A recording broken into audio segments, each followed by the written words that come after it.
کہ اگر ایک ہی بچے کا عقیقہ ایک ہی گائے پوری گائے سے کیا جائے تو اس کے اندر تو 7 حصے ہوتے ہیں، تو باقی ان حصوں کا کیا کیا جائے؟ برائے مدینہ جواب ارشاد فرما دیجیے۔ ایک کی طرف سے ایک گائے کی تب بھی عقیقہ تو ہو جائے گا، لیکن یہ نہیں ہو سکتا کہ 6 حصے کا گوشت بیچ دوں گا، تو پھر کسی کا نہیں ہوگا، وہ عقیقہ نہیں ہوگا۔ ایک ہو جائے گا نا اس میں پوری گائے میں۔ 7 عقیقے ہیں اگر خاندان کے سے بچے، تو 7 عقیقے تو ہو سکتے ہیں نا اس میں، ہے نا، 7 عقیقے ہو سکتے ہیں اگر بچے خاندان کے یا بڑے ہیں بوڑھے۔ عقیقہ تو بوڑھاپے میں، ہمارے یہاں تو شادی میں لوگ عقیقہ کرتے ہیں،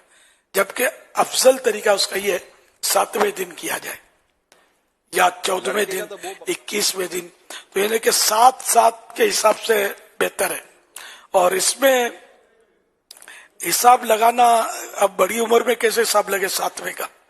اس میں یوں حساب لگ سکتا ہے، یہ فارمولا لکھا ہوا ہے کہ جیسے یہ بچہ سمجھو کہ جمعے کو پیدا ہوا، جمعے کو بچہ پیدا ہوا تو اس اگلا دن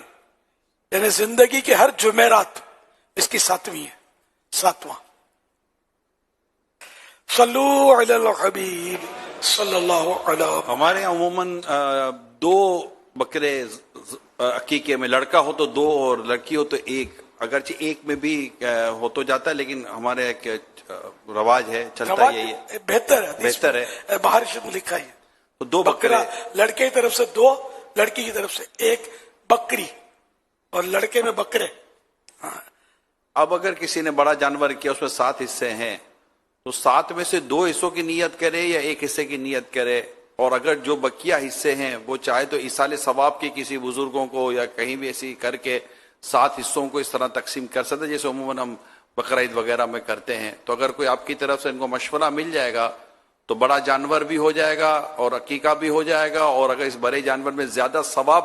کمانے کی اگر کوئی صورت بن سکتی ہے تو وہ بھی ہو سکتا ہے۔ 2 لڑکے کی طرف سے 2 بکرے کا تو ہے، گائے میں 2 حصے رکھے۔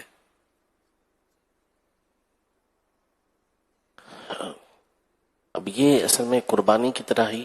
اگر پوری جو ہے وہ گائے یا بڑا جانور کر دیتا ہے اس کی طرف سے، تو جس طرح ایک ہی جانور شمار ہوتا ہے، تو اسی طرح یہ ایک جانور تو شمار ہونا ہے،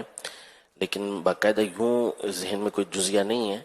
کہ 2 بکروں کے برابر جو ہے اس کے اندر 2 حصے قرار پائیں گے، اور اس طرح 2 بکروں والی وہ جو بہتر ہے وہ ادا ہو جائے گا، لیکن 2 حصے رکھنے میں کوئی حرج نہیں ہے، باقی 5 حصے کسی اور بزرگ کے نام سے ایصال ثواب کے حوالے سے کر لیں۔ تقرب کا جو نا اللہ کی نزدیکی پانے کا جو بھی مطلب ذرائع ہوتے ہیں تو ان کا حصہ رکھ سکتے ہیں، یہ قربانی میں تو ہے ہی ہے۔ اس میں اب بزرگوں کے ایصال ثواب کے لیے تو پھر یعنی کہ 2 عقیقے تو اس کی طرف سے عقیقہ کر دیا، اب عقیقہ تو ہو گیا، اب یہ پورا جو ہے نا جانور جو ذبح ہوا ہے وہ پورے کا پورا اگر بزرگوں کے ایصال ثواب کے لیے کر لیں تب بھی جائز تو ہے۔ نماز فرض نماز جو ادا کی اس کا ثواب بھی جو ایصال کر سکتے ہیں نا، تو ہماری جو قربانیاں ہیں بقرعید کی وہ بھی ایصال ثواب ہو سکتی ہیں، یہ عقیقہ بھی ایصال ثواب ہو سکتا ہے، یہ بھی صورت تو ہے۔ بقرعید کے دنوں میں تو اس طرح اگر چاہے تو اس گائے میں اپنے خاندان کے حصے بھی رکھتے ہیں لوگ اور عقیقہ بھی رکھتے ہیں، اور اگر صرف گائے ہی ہے، ایک ہی جانور ہے بڑا، تو اس میں یہ کہ غوث پاک کا حصہ رکھ لیا، خواجہ غریب نواز کا رکھ لیا، مثلا اعلی حضرت رحمت اللہ علیہ کا رکھ لیا، جو وفات پا چکے ہیں ان کا حصہ رکھنے میں ان کی اجازت کی بھی ضرورت نہیں ہے، یوں بھی مطلب 7 حصے کا حساب کیا جا سکتا ہے، تو انڈرسٹوڈ ثواب تو بڑھے گا اس طرح۔ صلو علی الحبیب صلی اللہ علی محمد۔